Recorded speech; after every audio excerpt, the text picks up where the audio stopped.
I'm really excited to share with you some findings that really surprised me about what makes companies succeed the most, what factors actually matter the most for startup success.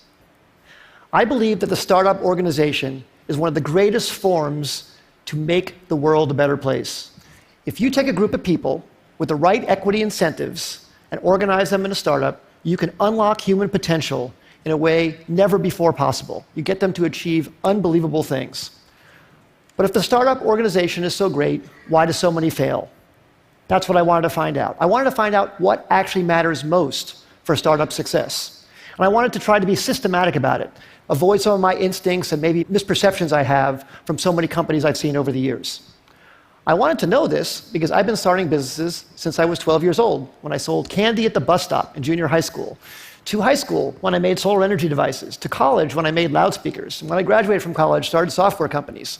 And 20 years ago, I started Idealab, and in the last 20 years, we started more than 100 companies, many successes and many big failures. We learned a lot from those failures. So I tried to look across what factors accounted the most for company success and failure. So I looked at these 5. First, the idea. I used to think that the idea was everything. I named my company Idealab, and how much I worship the aha moment when you first come up with the idea. But then over time, I came to think that maybe the team, the execution, adaptability, that mattered even more than the idea. I never thought I'd be quoting boxer Mike Tyson on the TED stage, but he once said, "Everybody has a plan until they get punched in the face." And I think that's so true about business as well. So much about a team's execution is its ability to adapt to getting punched in the face by the customer. The customer is the true reality. And that's why I came to think that the team maybe was the most important thing. Then I started looking at the business model. Does the company have a very clear path generating customer revenues? That started rising to the top in my thinking about maybe what mattered most for success. Then I looked at the funding. Sometimes companies received intense amount of funding. Maybe that's the most important thing. And then, of course, the timing. Is the idea way too early and the world's not ready for it? Is it early, meaning you're in advance and you have to educate the world? Is it just right, or is it too late and there's already too many competitors? So I tried to look very carefully at these 5 factors across many companies. And I looked across all 100 Idealab companies and 100 non-Idealab companies to try and come up with something scientific about it. So first, on these Idealab companies, the top 5 companies, CitySearch, Cars Direct, GoTo, NetZero, Tickets.com, those all became billion-dollar successes. And the 5 companies on the bottom, Z.com, Insider Pages, MyLife, Desktop Factory, People Inc., we all had high hopes for, but didn't succeed. So I tried to rank across all of those attributes how I felt those companies scored on each of those dimensions. And then for non-Idealab companies, I looked at wild successes like Airbnb and Instagram and Uber and YouTube and LinkedIn, and some failures. Webvan, Cosmo, Pets.com, Flues, and Friendster. The bottom companies had intense funding. They even had business models in some cases, but they didn't succeed. I tried to look at what factors actually accounted the most for success and failure across all these companies, and the results really surprised me. The number one thing was timing. Timing accounted for 42% of the difference between success and failure. Team and execution came in second, and the idea, the differentiability of the idea, the unique idea, that actually came in third. Now, this isn't absolutely definitive. It's not to say that the idea isn't important. But it very much surprised me that the idea wasn't the most important thing. Sometimes it mattered more when it was actually timed. The last 2, business model and funding, made sense to me, actually. I think business model makes sense to be that low because you can start out without a business model and then add one later if your customers are demanding what you're creating. And funding, I think, as well.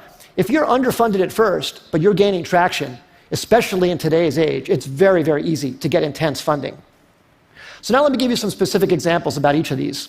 So take a wild success like Airbnb, everybody knows about. Well, that company was famously passed on by many smart investors because people thought, no one's going to rent out a space in their home to a stranger. Well, of course, people proved that wrong. But one of the reasons it succeeded, aside from a good business model, a good idea, great execution, is the timing. That company came out right during the height of the recession when people really needed extra money. And that maybe helped people overcome their objection to renting out their own home to a stranger. Same thing with Uber. Uber came out, incredible company, incredible business model, great execution too, but the timing was so perfect for their need to get drivers into the system. Drivers were looking for extra money. It was very, very important. Some of our early successes, CitySearch came out when people needed web pages. GoTo.com, which we announced actually at TED in 1998, was when companies were looking for cost-effective ways to get traffic. We thought the idea was so great, but actually the timing was probably maybe more important. And then some of our failures. We started a company called Z.com. It was an online entertainment company. We were so excited about it. We raised enough money. We had a great business model. We'd even signed incredibly great Hollywood talent to join the company. But broadband penetration was too low in 1999, 2000. It was too hard to watch video content online. You had to put codecs in your browser and do all this stuff. And the company eventually went out of business in 2003.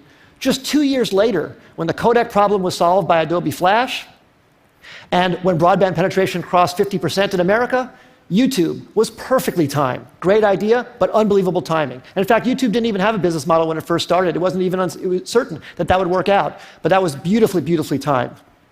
So what I would say in summary is execution definitely matters a lot. The idea matters a lot, but timing might matter even more. And the best way to really assess timing is to really look whether consumers are really ready for what you have to offer them, and to be really, really honest about it, not be in denial about any results that you see. Because if you have something you love, you want to push it forward, but you have to be very, very honest about that factor on timing. As I said earlier, I think startups can change the world and make the world a better place. I hope some of these insights can maybe help you have a slightly higher success ratio and thus make something great come to the world that wouldn't have happened otherwise. Thank you very much. It's been a great audience.